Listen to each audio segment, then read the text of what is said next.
Assalamualaikum.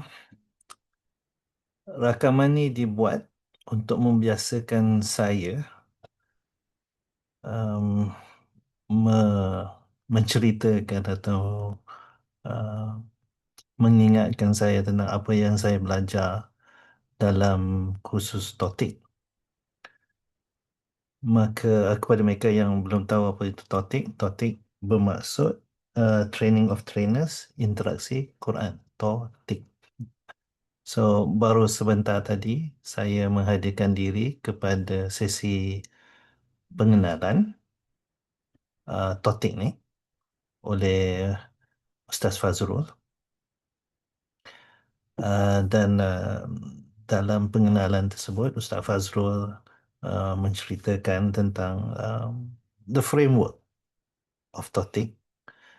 Dia memperkenalkan julatih-julatihnya daripada beliau sendiri, Ustaz Hafiz, Jamil Wahab, Ustaz Faiz, Dr. Sharifah, Ustaz Muhammad, Ustaz Zaim, Dr. Hanisah dengan Ustaz Ambia. InsyaAllah kita akan dapat berjumpa, saya akan dapat berjumpa dengan mereka nanti insyaAllah. Beliau juga menerangkan objektif topik ni yang saya nak serapkan kepada diri saya juga objektif yang sama. Ya. Nombor satunya lah kemahiran bertadabbur itu sendiri. Ya. Dapat menguasai kemahiran bertadabbur itu. Kemahiran untuk menyampaikan isi kandung tadabbur tersebut. Uh, Menggunakan Al-Quran sebagai dasar kepada problem solving dan inovasi. I'm very interested to know more about that one. Um, Menjadi seorang pentadabbur yang yang yang tahu apa buat, apa nak buat, ya. Pentadabbur yang berilmu, pentadabbur yang mahir. Untuk menjadi seorang pengkaji Al-Quran, so, bukan setakat baca dan baca tafsir saja, tetapi faham dan boleh apply pada diri. Menjadi seorang pemimpin yang menjadikan Al-Quran dan Sunnah sebagai dia punya asas, dasar, root dia. Dan yang paling penting adalah menggunakan ilmu yang belajar untuk kita untuk saya kembali kepada Allah dalam keadaan yang faham, dalam keadaan yang bersih, dalam keadaan yang diredai insyaAllah. Uh, the whole Totik punya program adalah 6 bulan. Start daripada bulan Julai. Uh, Banyak kursus yang kita akan cover. Ya, bahagian courses yang akan cover dalam 6 bulan tu. And I start to ada dia punya pencapaian-pencapaian yang nak terima, yang nak kita target. Dan I am targeting myself for the black belt.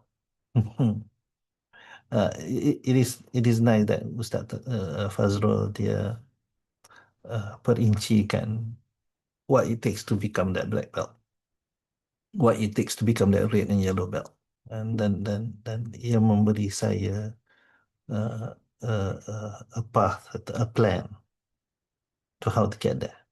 Yeah, it's as much as it is nerve-wracking, but at the same time it is exciting, and with everybody punya help and doa, inshallah all of us who are in this program, in that program tu nanti inshallah uh, will achieve that black belt inshallah. Uh, Also, I need to start to plan what am I going to do with all this. Ya, apa yang saya nak buat dengan semua ni. That's something that I haven't betul-betul sit down and well, probably adalah idea-idea dia, tapi tak betul-betul benar-benar duduk dan fikirkan nak buat apa dengan ilmu ni nanti. Ya. So, so this is my first video. There will be videos after every topic session yang saya uh, hadirkan diri nanti, baik face to face atau online. Mungkin sekali-sekala saya akan jemput siapa-siapa untuk supaya dapat berinteraksi daripada saya bercakap seorang je kan. um, to help me remember what I learned, to help me uh, amalkan apa yang saya belajar, insyaAllah. So, first video. Thank you. Assalamualaikum.